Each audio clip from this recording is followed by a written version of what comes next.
Hey, YouTube viewers, I've got Keegan Swerble with me today. I guess he's over that way.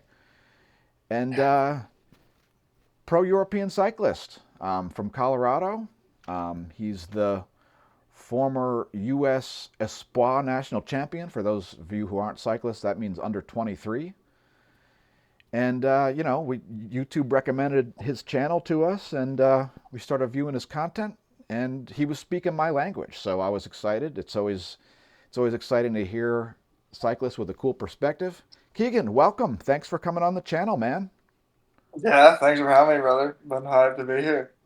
It's awesome. You're going to get like 1.3 new subscribers from being on our channel. You get that Well, I smash mean, you're show. talking about your channel's monetized too, so you have to have some. What's the minimum? 1,000 subscribers now to get monetized. Yeah, there are some requirements besides that too. Like you have to have a certain number of hours watched per month average or something like that. But Yeah, you've got it yeah. covered, That man. was Your videos are hitting. So they're kind of. I still. I'd love to get a bit more. Let's see. I've gained like been monetized for a couple of days, and I've so far assumed or amassed nice. $45. So yeah. Really? Oh, congratulations, man.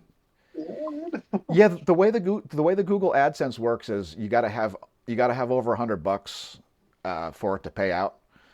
But Yeah. yeah, I mean you'll get there fast, and you're gonna blow past us in subscribers in a matter of like 5 minutes because cycling YouTube is massive. And you know, off the air, I'll give you some recommendations of channels that'll have you on also that have six-figure subscribers. That'd be mega. That'd Yeah, be dude, it'll mega. make a huge difference. Yeah. But yeah, so I've come up with a few questions to ask you here. We've had some interesting conversations here, on WhatsApp and on a Discord server and everything.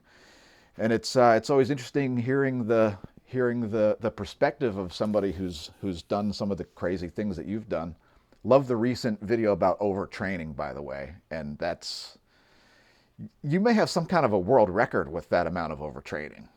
Uh, Yeah, pretty stupid, no doubt about it. It's like I said in the video, it just makes me giggle looking back at those. And you can look them up on yeah, Strava, like they're all there. It's just like it's yeah, it's out of control. yeah. For the viewers out there, one of my favorite takeaways from that is that he was riding on a team that was it actually Axel Merckx's team, or was he just coaching, or it was Axel Merckx's team? It was his team. Yeah, yeah. And yeah, Axel Merckx told Keegan that the most he'd ever ridden in a week was 28 hours, and he'd finished, in the top 10 in the Tour de France, and Keegan was riding over 40 hours a week, I guess, 48 or something like that. Yeah. 40 hours, yeah. 40 hours in a week. Yeah, So yeah, check out his video on being overtrained, and make sure you subscribe to his channel. We've been definitely. sharing some of his videos on our community posts, and you can consider, expect that to continue going forward. And of course, I'm excited to have some other U.S. rider to watch, his season unfold in Europe. So Totally. Totally. Yeah. so yeah, and I've come up with some questions here for you. So So let's get started with the meat and potatoes here. go for it. So my first question is, how did you get into serious or competitive cycling? I mean, when I was a kid, I sort of had a penchant for it, but I didn't really understand uh, bike racing. I didn't get involved in any endurance competitive sports until I was 21 years old. So I Okay. was a bit of a late bloomer there. But how did you get started with bike racing? I know you Well, mentioned I something guess. about skiing before. You were taking beet route when you were skiing, but Yeah, yeah. Well, I guess I could kind of split this up into two different stories. I raced mountain bikes when I was younger, and I was like, I was what? To be honest, I was twice. I was gonna about to win the junior national title in the cross country race, and I got a flat in the last lap, so I got second. So I was there, kind of doing that for years. And in the winter, I did cross country skiing. But I figure I better tell this story. This is kind of how I got into road cycling, which is what I do now. So when I was 16, I lived in a town in Colorado called Aspen, Colorado. and Lance Armstrong, the famous, everyone knows him. Lance Armstrong lived right there in my town. And I don't exactly remember, but somehow we kind of got linked up, Lance and I. Lance he had just retired from cycling. He was kind of, in the mouth of everyone with the whole doping scandal, whatnot. But he hadn't done the Oprah big thing where he admitted his doping. This was before that. Anyway, he and I started kind of going out for some training rides that summer when I was 16. Just him and I, just me, 16-year-old Lance and I. And I ended up doing How did that happen? a race. How did you start talking to Lance Armstrong? Did you just like see him on the road I, one I day, just or? I don't remember. We must have gotten linked up somehow. I saw him at a couple of the local races. We have a nice like local cycling club there, and he did it or something. I don't know, but I eventually like I still have his number. We're still like buddies, and anyway, but that's a later story. Cool. I ended up doing a race. This was a week after Lance did the whole Oprah thing, where he came out about all of his doping, right? We did a race called the Power of Four. It was in like late August of 2012. And we raced each other the entire time. And on the very last climb, I dropped him and I won the race. And it finished downtown Aspen. And there were literally hundreds of journalists at the finish, like Ooh. hundreds. Because he just admitted that he doped and it was this huge thing. So you can look this up. There's some wild pictures of Lance and I, like, grabbing hands, and there's just journalists surrounding us like I just won the Tour de France. And he ended up like doing a bunch of tweets about like Keegan Sorbo's the future of cycling, and I didn't even road race at this point. I'd never even done a road race. But at that time, Lance was the team that I rode for in a couple of years called Action Cycling was at that point called Livestrong, still managed by Axel Merckx, but Lance was like the co-supporter. And he told me like, dude, like, would you like to have a chance on this team when you're 18? And again, I'd never done a road race in my life. This was the top development team for road riders in the planet. And so he offered me that without having even done a road race. And of course I said yes. And, 2 years later, Axel Merckx, the manager of the team, gave me a call and was like, dude, like, do you want this spot? I was like, fuck yeah, dude. So that's kind of how I got started on the road. Nice. That's my start. Yeah. Describe your first race bike. That's my next question. First race, again, I'm going to describe the first road race. It was Redlands Bicycle Classic in 2014. And I don't know if you know that race, but the first stage is called the Highland Circuit. Nice little circuit race, finishes up a little steep climb. You do whatever, 30 laps or something crazy like that. It's like 2 hours. Neutral, we did the neutral start, and it must have been 3 or 4 minutes into the race. I'd never been in a peloton in my entire life. Here I am thrown into a major pro race. I'd never done a road race in my life, and just ate shit. 5 minutes in, I'm on the ground, got faces smashed up, and bikes broken, all this shit. And You got a neutral that support was my bike or first something? race. What's that? Did you get a bike replacement, or were you just done? I was done, but this is the kind of funny thing about that. They went to the race jury afterwards and kind of told them the story, like, yo, this guy's like never done a race, and like, can you let him in again tomorrow? Because I didn't finish the stage, and they let me in the race again.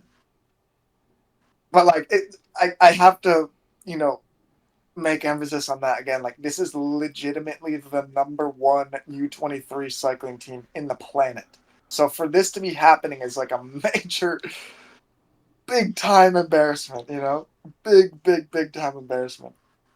Well, you can't be embarrassed about crashing, can you? I mean, it's not. No, Oh, it's not always your fault. I usually have to have some it help was to my fault. crash. Yeah, it was totally my fault. I was in. I remember. I'll never forget. I was just in the middle of the peloton, and I was just like, oh my god, like I'd never been in that situation ever, and I just panicked and crossed wheels and smashed the ground. Thankfully, no one else went down, but I smashed my face, all this stuff, road rash all over. But But were you still able to finish the Redlands Classic overall then, since they let I you in? did end up finishing. Yeah, I mean, the Cool. last stage, I was smashed and I didn't finish, but like a bunch of people got kind of time cut that day. So I finished. Yeah.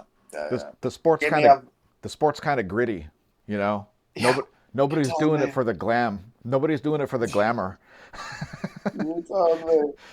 Yeah, that was a brutal first one for sure. So, but what was your first race bike? Was it the one that you destroyed at the at the Redlands Classic on the first stage, or could Yeah, be it a was a mountain bike? Trek. Okay, We used Trek, but yeah, way back in the day, I used to know this little Trek mountain bike when I do these local races with my dad and all that stuff. No shocks on it. I remember that. That was a brutal one. nice. Yeah, I tried to Yeah. start mountain bike racing on a rigid bike, but I destroyed my shifter at the first race I ever went to, and nobody has an extra grip shifter laying around. So Yeah, it was grip shift. Yeah. Yeah, yeah, yeah, yeah. that was like a $70 Royce Union Walmart bike that I was going to race on. Yeah. And Yeah. then that, you know, that shifter braking, that's what encouraged me to get my first proper race bike, which was still Yeah. really inexpensive compared to what people, people were riding $4,000 bikes back then. My bike cost $700. Yeah. So Yeah. Yeah. It's a good way to get yourself to force an upgrade. That's for sure. yeah, exactly.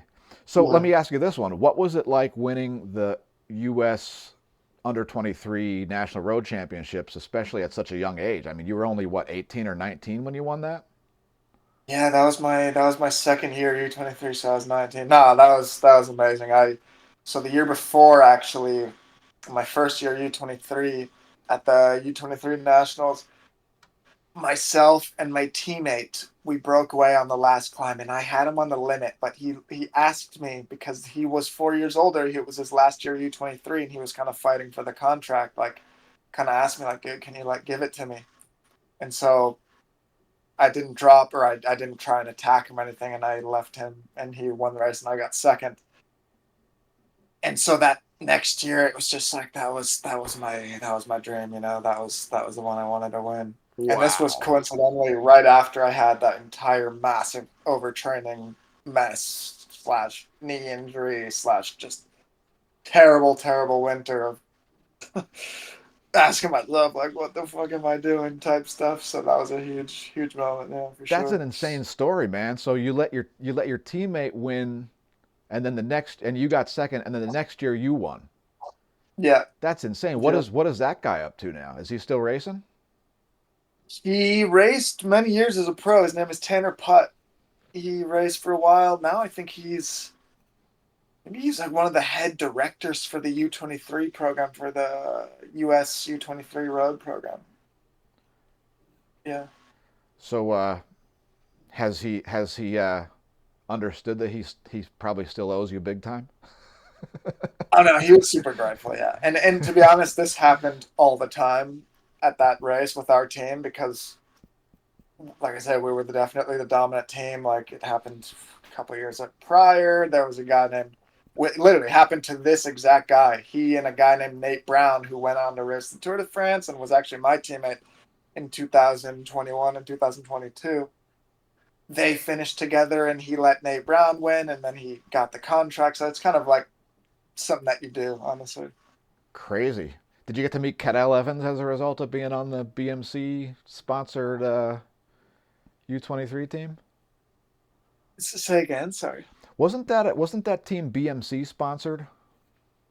That was no. So that was I went to BMC after I won the U23 title. That was a big opportunity Oh, that okay. came for me. And so I decided to leave the action cycling team to go full time in Europe because I felt like I had to go and be in Europe and live in Europe and try and kind of get used to that, thinking that I would go pro the next couple of years. And yeah, so I signed with BMC. They made me a beautiful, beautiful national champion kit, and I went over there for our training camp, which was just pretty close to where I am now, in February 2016. And I remember we went out on one day on the time trial bikes, and the knee injury that I had the year before in 2015 on my right knee, the exact same thing happened on my left knee. fast forward 8 months, I couldn't ride my bike, had to get surgery, everything. Didn't do a single bike race that entire year, and that was basically the end of my world tour chance, unfortunately. So far. So yeah, man, it's over now. Unfortunately, yeah. You're not that You old. never know, but never know. But it's definitely something's changed a lot since then. You know. Wow, you're not that old though. I mean, it's Yeah, maybe a but you little see what's going taekwondo. on. Like you see all these young. Like, this is the sport. Like now, 10 years ago, you could definitely when you're 30, it wasn't considered like, oh my god, this guy's like a dinosaur in the sport. But Yeah, nowadays, it almost how are is. dudes so young getting on the podium of the tour? Is it just because like everybody knows the same training stuff now? Yeah, yeah. It's so it's That's that's pretty much all that it is. Because I mean, I was really surprised. Like what like I'm getting back into another sort of like session of racing here. But you know, my last serious session, you know, kids that were college age, they sucked, and yeah, now they're kind of fast. It's like what happened? It must just be that. You yeah, know, the yeah. I think nutrition and the training, everybody's doing the same thing, so they get the benefit of being having that young uh, totally. physique and everything, the Yeah, faster I think recovery so. times and all that sort of stuff. Exactly. Exactly. Yep. Now, as a climber, would you say that you work mostly on climbing, or do you try to sort of focus on other things a lot to sort of make you a better all-arounder?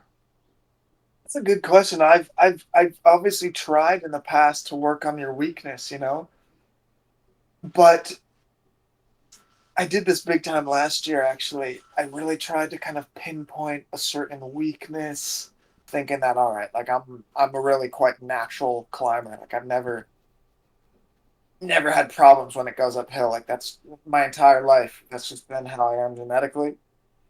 And so I thought, like, oh, I'm always going to have that ability. Let's try and work on the weakness. But what actually happened is I kind of lost some of that climbing ability, and I never am going to be nearly top level in that weakness. Do you know what I'm saying? So, like, my new kind of strategy is, you know what? Let's try and be the best climber. Because at the end of the day, like you said, if I ever were to have the weird luck to kind of get eyed by one of these bigger teams, it would be because they say, well, okay, this guy could help us in the real high mountains. Not because I did a 50th place in a time trial in Algarve, which would be like a ridiculously like fast time trial for someone like me.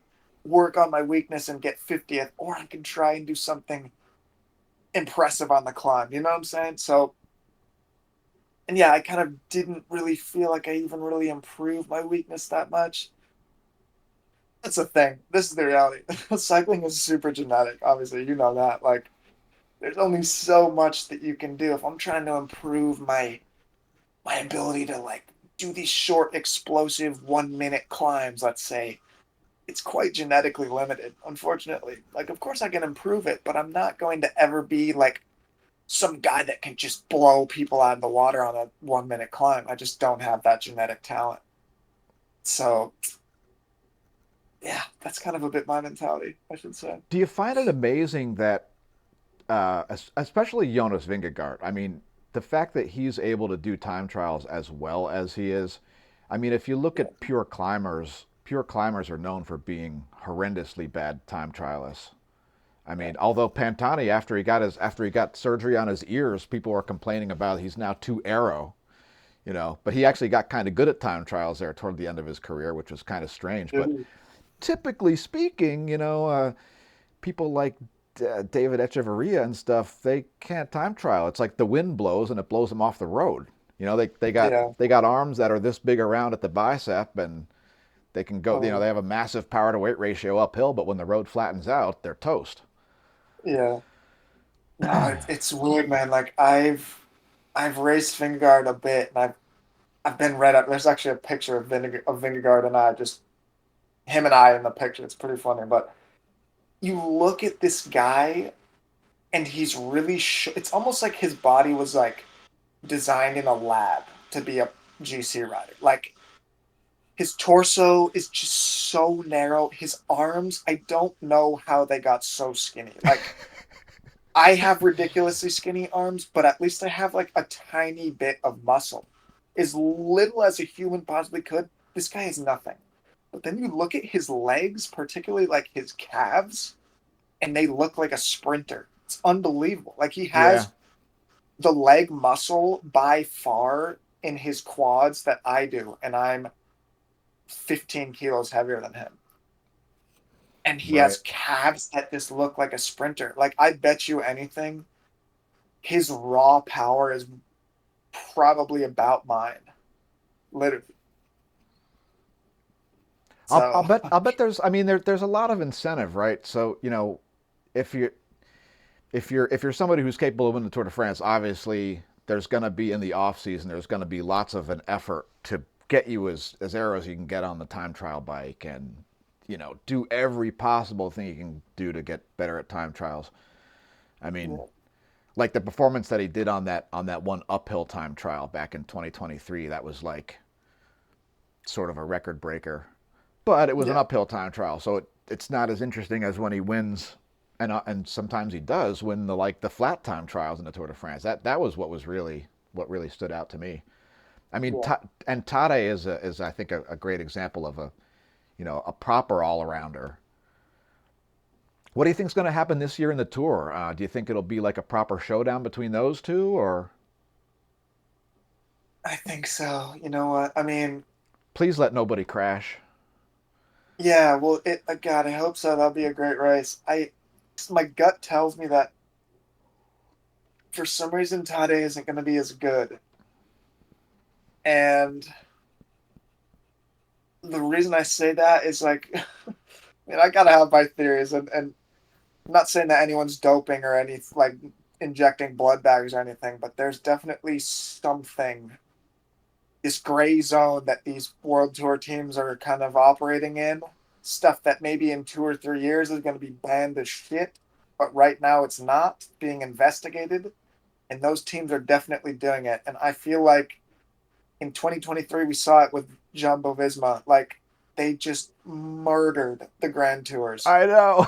That was And then the next berserk. year they were, yeah, the next year they were kind of nowhere.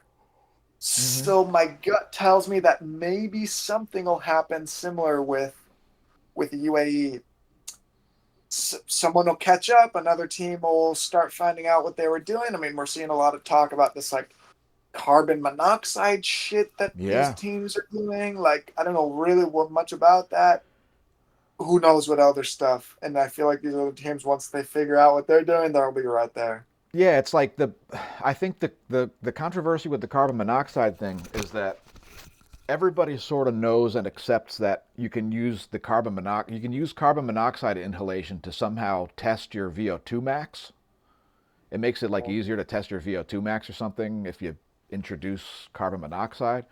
But where it becomes an issue is when it's used as performance enhancement as opposed to a measuring tool. That was sort of what Yeah, Jonas said, when they asked him about it. Like he acted like he didn't know, who knows what the stance really is on it, but he was like, "Yeah, I know everybody's been using it to measure, but I don't know about enhancing performance." yeah, Kind of like the xenon gas back at the Sochi Winter Olympics. Remember that? The entire Russian team yeah, got banned yeah, because of yeah. xenon gas. Yeah. It's crazy. Who knows? It's there's a lot. Like I have a few people that I know in the world tour, and a friend on my team who is kind of his coach works for actually UAE, and he's always telling me like, oh, they're just doing something, they're doing something, but we don't know what it is, but we like, yeah, it's kind of it's a toxic mentality to have, honestly, because you're out there thinking like, these guys are gonna Yeah. blow my doors off anyway because they're doing something that I'm not, and like, kind of sucks, but whatever. It What is what sucks it is is. that it's an arms race that could never really be won, Yeah. because it's like tank armor.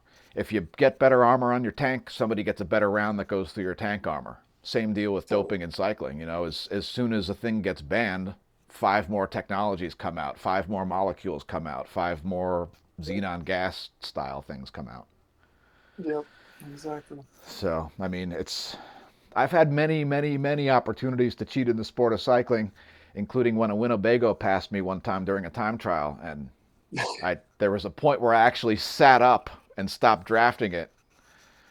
What happened was Yeah. the race started too early. So when I got to the start grid, I rolled up and the official was like, "You're supposed to already be gone." And I'm like, "Okay, can I go?" And he's like, "Wait, okay, now go." And I'm like, "Oh, thanks." So I Yeah. rode off and I got to this descent. It's like a fairly, like not a steep descent, just kind of an easy descent with a bunch of turns on it. And a camper passed me right at the top of it. And, Mm, you know, I went from 30 to 40 miles an hour just like that. yeah. And I was just on it for a minute. I was like, this isn't legit. So I like Yeah. completely sat up and like watched it drive off. I was Yeah. like, I think that's about the right speed. I don't know. Maybe I made up the time that they had screwed up with their like start times because they had the Yeah. race It started like all 3 minutes early or something. You know, I was like, oh, great. all balances out in the end. Yeah. That's funny. So That's funny. here's a question for you, Keegan. I've done several marginal gains since last winter. All right, last winter, um, I got a used bike, which I actually impulse bought. But you know, the nicest bike I've ever bought, carbon wheels, carbon frame, all that stuff. And then last spring, I did a bunch of other things. Did some little tweaks with the training, uh, and I finally got a Garmin. I got the whole setup again. Like I hadn't used a speedometer for like a decade. I broke my Hmm. speedometer one day and I just never replaced it. I was just using Ride with GPS to log my rides and stuff. That gave me enough Yeah. data. But oh my gosh, I applied like about six marginal gains all at the same time, and they became maximal gains. So I don't Oh, know what the hell happened, but I don't know what my numbers are going to look like this year. I hadn't been able to peak last year in sort of a real way. So, but in yeah. any case, what I'm talking about here is marginal gains and the way if you apply a bunch of them at the same time, they become maximal. What's your favorite marginal gain to share with our viewers? I mean, when I was thinking of what I was going to say for this question, I of course I think of all the classic ones. We talk about how we're all eating a lot more on the bike, stuff like that. But I was like, you know what? That's just boring. So this is kind of a funny one that I do. So obviously, sleep is the huge, huge thing for us as athletes. And I'm someone that, for whatever reason, just the way that my body kind of has always been, I get up to pee at night literally minimum 4 or 5 times. And so I started noticing, like, God damn, like when I get up and pee, it just disrupts my sleep big time. I can't get back to sleep. Obviously, it's disrupting my like REM cycle, sleep, whatnot. So I was like, whenever I'd get up and walk to the bathroom, it just disrupted everything. So what I started doing was I got my bottle and I just pee into the bottle off my bed. Like it sounds ridiculously silly, but what that allows me to do is just not get up. And for whatever reason, I find it way easier to fall back asleep. And, like it's weird. Like I have my freaking bottle here of urine, but it helps me sleep better. That's my marginal gain that I Maybe I'll do. have to entitle this video. Maybe I'll have to include the words "piss jugs" That's, in this video title. that's it. That's it. I even Yeah, got that's a, two because sometimes I fill up over what are these? These are giant liter-and-a-half jugs, and I'll easily fill one up every night. huh. So I mean, imagine that's 5 times getting up to pee. It's freaking annoying, Like, so I was like, no, I'm not gonna do this. I wonder what the live-in girlfriend would think if I decided to take on this activity. I don't think she would be on board. Yeah, that's the thing. If you have to sleep with someone, it's tricky. What about just catheterization, man? Then you don't even got to move. You just have a tube, have a hose, and a bag that goes down the side. Then you don't even have to move. Although it might give you some bad That's the habits. You next. might like pee your pants if you get too used to that. That's the next step. Yeah, that's the next step. Oh my gosh. Yeah, it's funny. All right, so Yeah, I've got some like rapid fire questions for you here. These yeah, are let's go all for it. like if these are like too controversial for you, you don't have to provide a why, but these are just like, what's your preference? This thing or this thing, right? Or this person or that Yeah, person. All right. So, and these should all be ones that are fairly relevant to cyclists. So, yeah.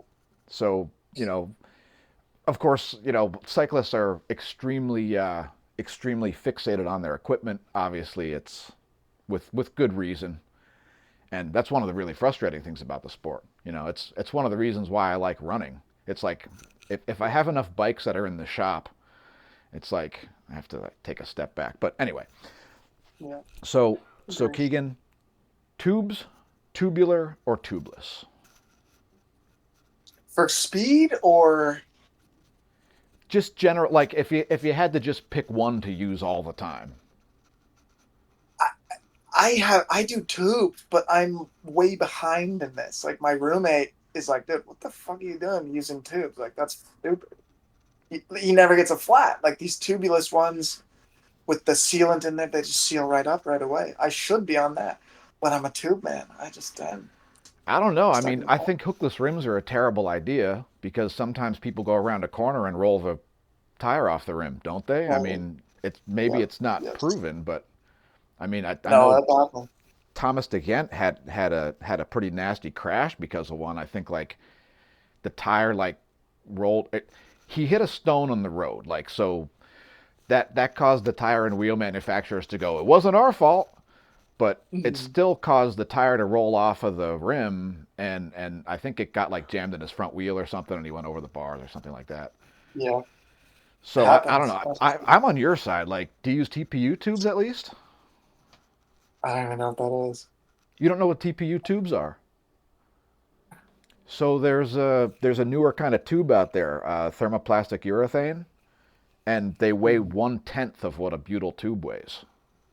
Oh wow. Hmm. And they're also supposed to be more durable, like more puncture resistant.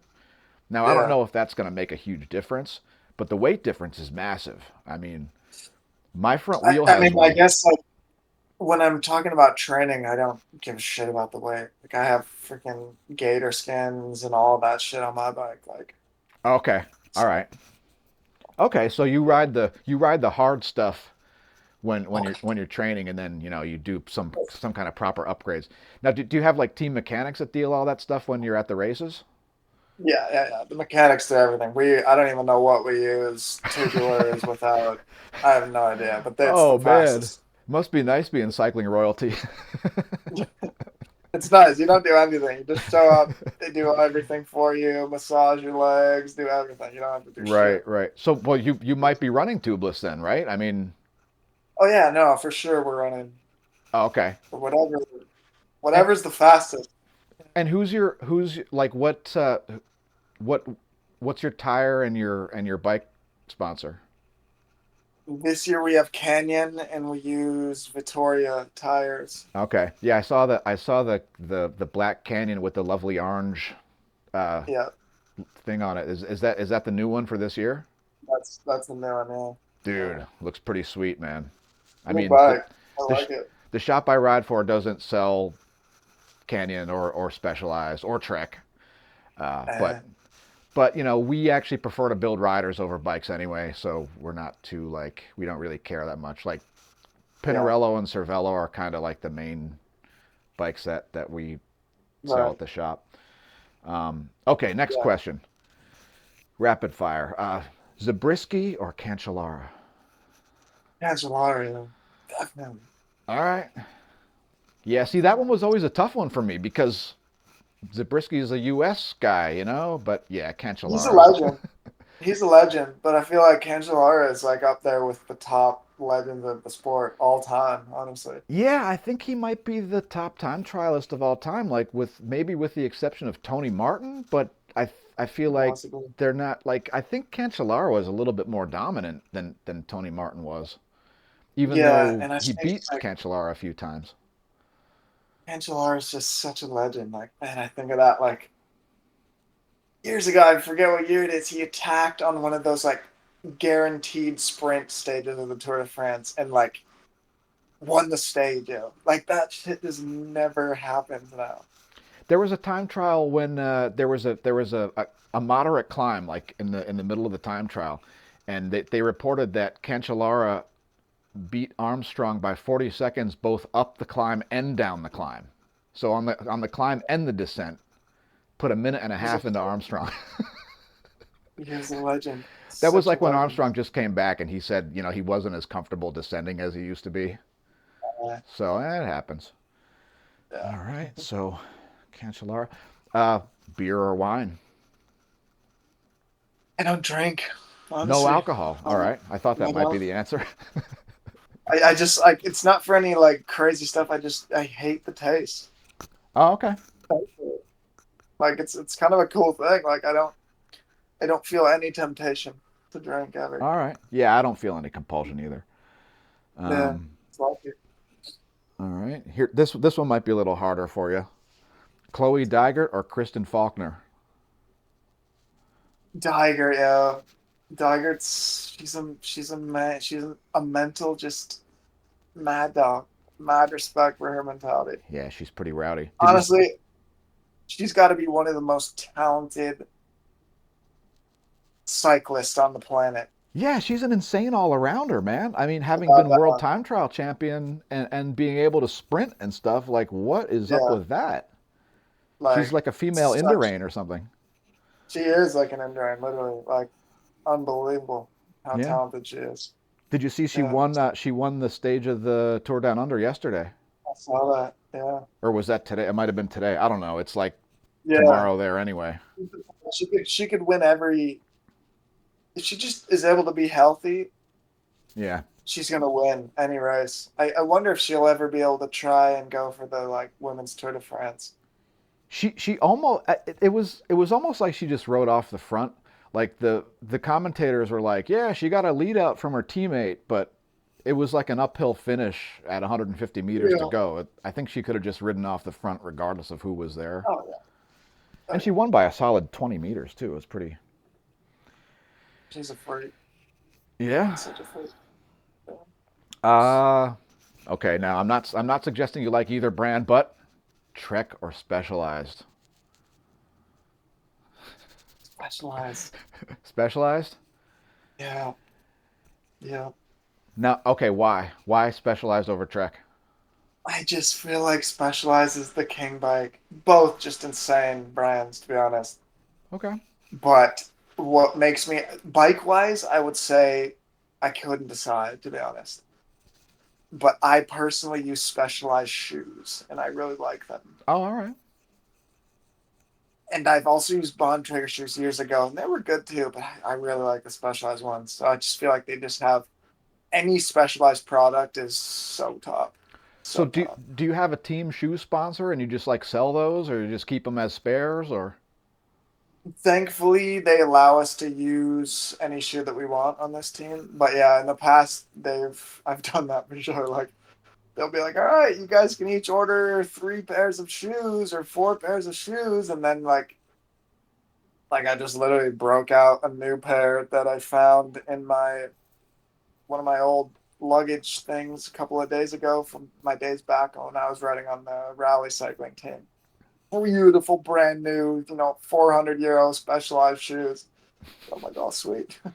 Interesting. Yeah, I used to hate Trek because when I first started mountain bike racing, even though the shop that I rode for was a Trek dealer, they weren't a Trek store. Trek it was this was before Trek stores existed. It was like a local corporation that had a few like maybe 6 shops called Bike Line, yeah, and they sold Treks, but I hated Trek because every race I would go to, there would be the Trek National. Well, you'd see the sometimes you would get the actual like rated national championship series riders there, and then you would get the Trek factory team, and then you would get the local teams that were also sponsored by Trek. And I was just so sick of seeing Trek winning every week yeah, that I was just yeah. like, oh, I can't take it. Anything gets played out, no matter how good it is. Totally, totally. But I don't know. I Yeah. think I think that new I think the new bike I think the new Trek bike is like maybe like a hair nicer than the new Specialized one. But I don't Will know. I be. haven't seen the new Specialized yet for this year. If they're gonna even do anything different. Yeah, I don't know. All I know is that new, what's it called? Not the Madone or the, maybe it is. The Amanda or something. New Honda, yeah. That one's like hella arrow and hella light too. Like, It has that weird like empty space underneath the seat yeah, where it looks like yeah, if your saddle would drop, it would like destroy the frame or something. yeah. That shit looks pretty intense. Yeah, it looks It's pretty gotta be good. fast. And what's up with the Yeah. $4,000 paint jobs? You know about that?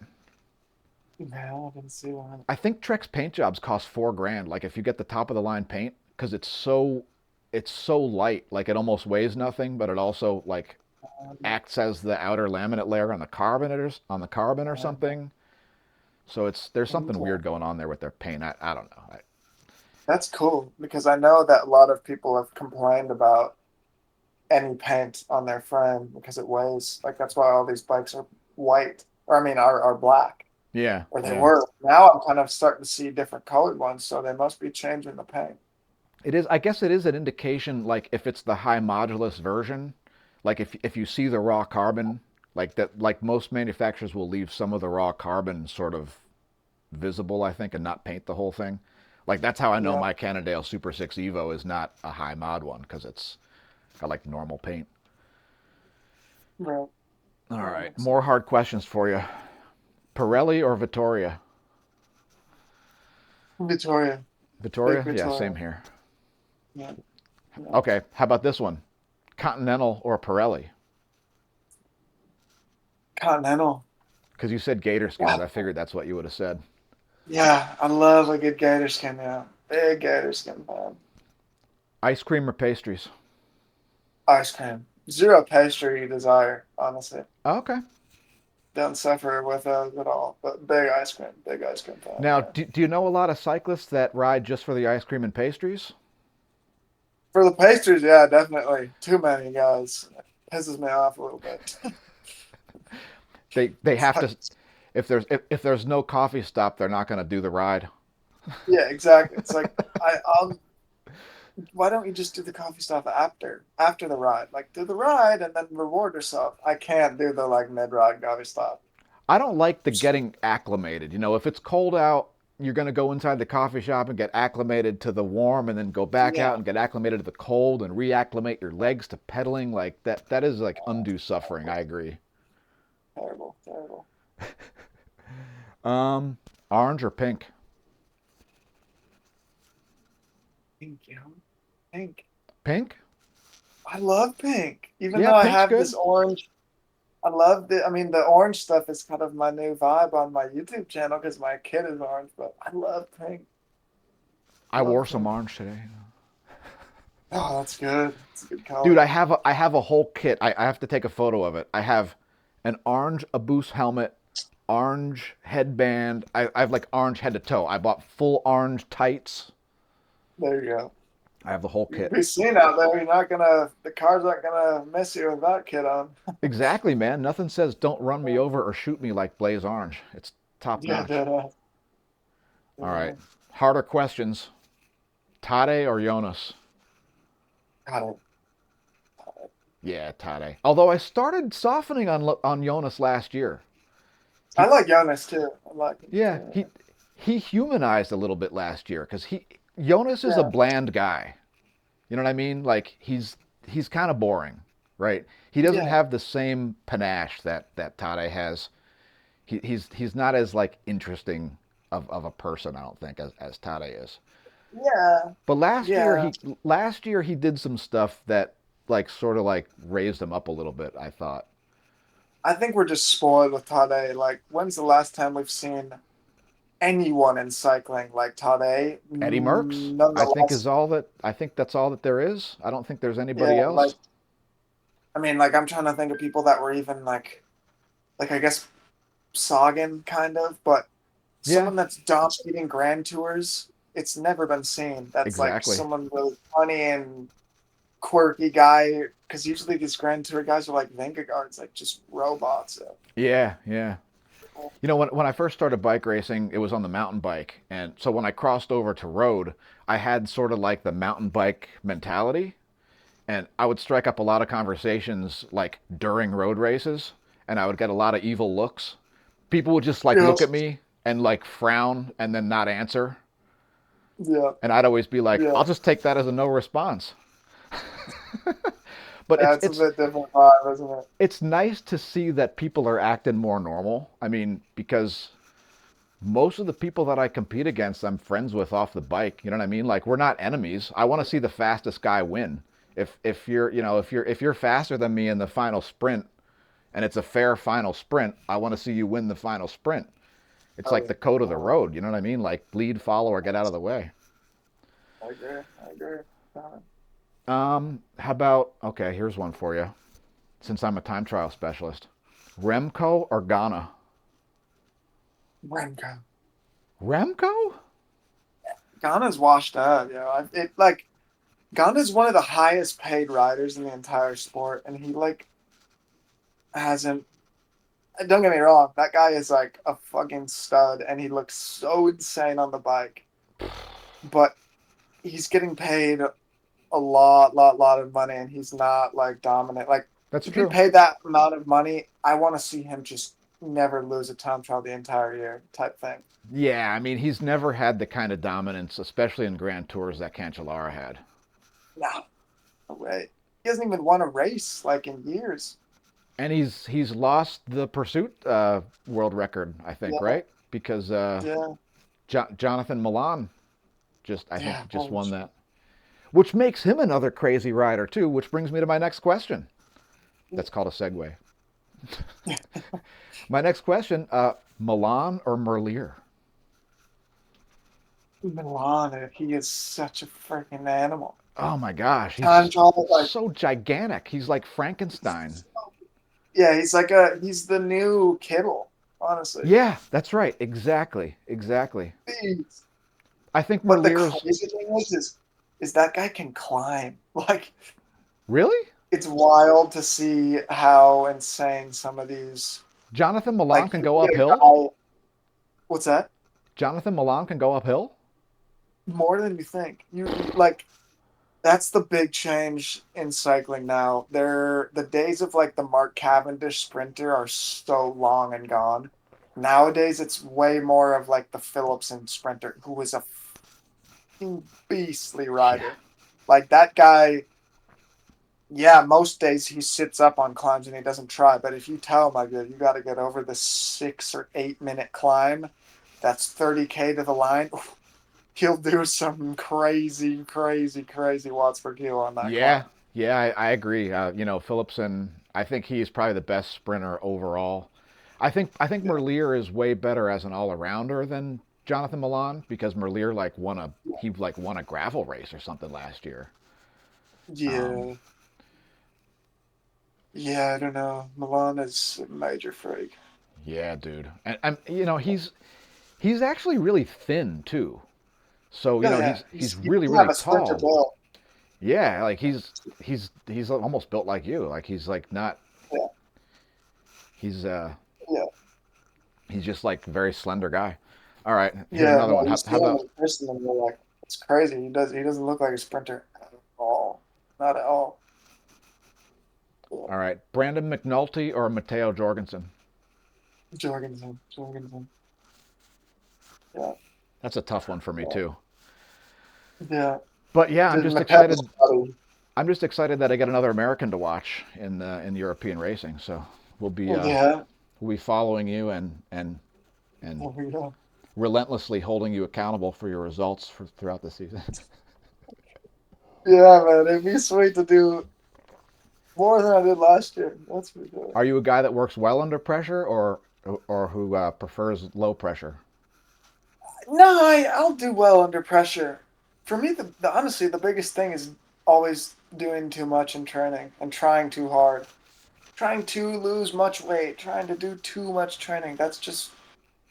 That's my downfall. Always has been.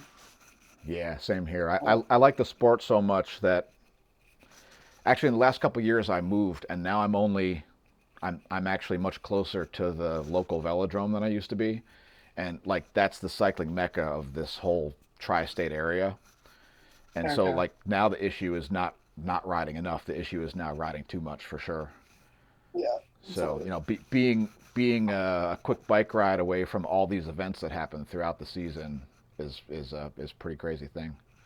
So I definitely Yeah, feel you there on the riding too much tip. yeah. That's why, like I say, it's good to just.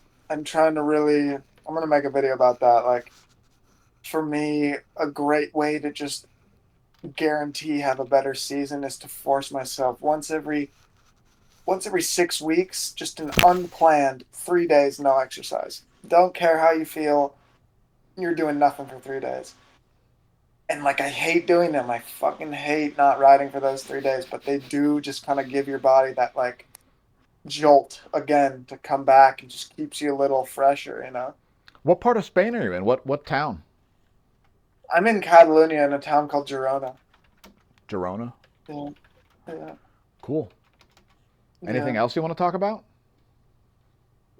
Well, we hit a bunch, eh? We had a bunch of good topics. Yeah, it was really cool. Yeah, I mean, thanks for Yeah. coming on. Again, viewers, don't forget to subscribe to Keegan Swerble, Kega G on YouTube. Mm-hmm. We'll be continuing to share his videos in the community posts and following him and so on. So make sure you Yeah. subscribe. Give him the Smash News Network bump. And yeah, thanks again, man, for coming on. No problem. Yeah, We'll it's we'll be fun. I happy love to get you that. on. We'll be happy to get you on again But, sometime, whenever you want. yeah, Just hit me me up too. and Anytime. don't Love be a chatting with stranger. people with a better heart. We'll talk about some of that top secret training stuff after we stop recording. There we go. Yeah, Sound we'll good? keep all the secrets to ourselves. Exactly. We Sweet. you don't you can't have like Remco finding out about it. That's no good. Yeah. Thanks. Yeah, so thanks again, and viewers, we'll see you next time here at the Smash News Network, least busted name in news. Keegan, don't be a stranger. See you guys. Thanks for watching.